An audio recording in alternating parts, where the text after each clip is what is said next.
Hi, I'm Seamless, and today I have put out a new sample pack. But also than that, I'm announcing that a whole bunch of crap is on sale. This is part of the whole Black Friday, Cyber Monday nonsense.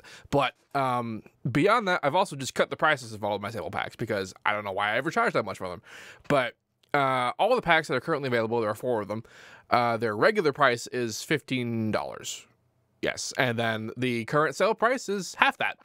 So they're all $7.50, and they're each 250 sounds and packs of cool stuff. This particular pack, though, the How to Bass 4, is special because this is the first pack where I got to use modular analog synthesis. Now, this wasn't just purely modular stuff. This was a combination of modular stuff and digital stuff. Sometimes it was digital stuff going into modular stuff, and sometimes it was modular stuff going into digital stuff. But we have a whole bunch of sounds, and I'm going to show you some examples of them so that you can be enticed. Some of the fun truth about working with the modular stuff is that the ones that were sourced for the modular stuff were kind of hard to nail down to correct pitch. Tuning was an ever-changing thing. But anyway, here's one.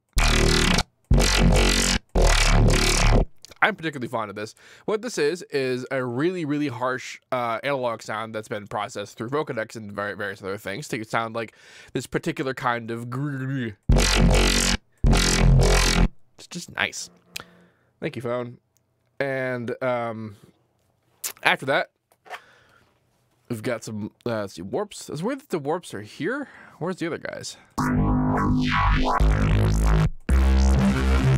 mean, those are fun. There's a lot of multiple different styles in each title. For example, the Air title is pretty much just whatever one that had a kind of this cloudy, blurry nonsense to them. They aren't all the same sound, but they were made more or less the same way. It's just a lot of FM on top of FM, which resulted in these sorts of harmonically tuned sounds. And getting them there was quite interesting. And then some compression and equalizing after the fact to make it kind of work for itself. And Air chord is just a chord. Kind of it's very big. That particular one was multi-tracked. One of the things that's nice about analog stuff is that if you ever used a guitar and you record guitar, the process for recording guitar is that you play the same thing twice and they put one left and one thing right. Left and right. And you do that because the subtle differences in the strings, the plucking and the air and your fingers and all that stuff mean that like you basically get a perfectly even spread on left and right, which is kind of rare when you're doing synthetic stuff because it's so perfect that whatever you're going to be doing set for even spread is kind of hard. But since we're doing analog stuff, that same kind of individual difference from note to note is always present, which means that I can just record the same thing a few times, pan it left and right, and we get a nice stereo spread, which is cool. There are a couple of ones in here that don't have like descriptions, like I don't know what the heck that was, but it's in there now. That one too. There's it's somewhat easy to make extremely ridiculous sounds like that with analog stuff. Now, the sharpnesses are ones that might actually sound kind of familiar to you, and that's because it's through using particularly harsh FM, which you could do in digital life, but there's just a particular quality to it that I haven't quite hammered down specifically what or why yet, but there is existing that difference. And especially with filter FM, this is still true. It's basically super wide, super harsh FM that gives us this really, really sharp feeling, hence being called sharp. You might note that some of them have notes and some of them have this X. X is when I don't know what note it was, just so you know. So here we have this travel phase, and there's the phase is sort of the step it's at, because we have raw. And these are things that came straight out of the analog. This is 100% untouched analog. And then there's phase 1 and phase 2. Utilizing, yeah, that looks cool as hell. Utilizing digital processing to further turn the sound into something different. I figured that every step kind of had its own merit, so why not have all of them in there? And then the warps. Warp 2 is my personal favorite out of all the sounds in this pack.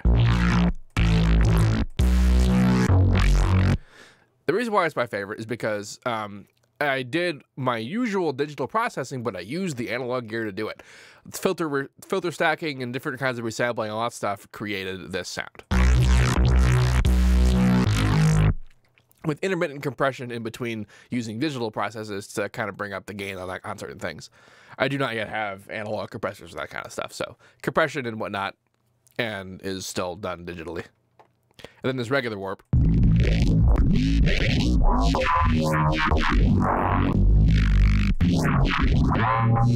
This one has lots of X's because I just don't know if it even has a pitch. And the wrapped is created by doing a lot of very specific filter FM that was trying to be a bit more tonal. It was originally a Harmer patch, and then it was filter FM'd through the analog gear.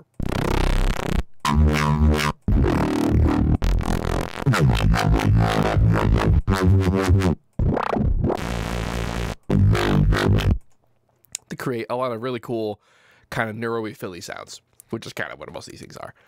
And it's pretty neat. I enjoy it. So that was the pack. There are 250 of these sounds, various different kinds, and all kind of good stuff. It is currently priced at $7.50 United States dollar USD. And the rest of the packs are similarly on sale. And then when they're not on sale, they're still just going to be $15, which is less than what they were.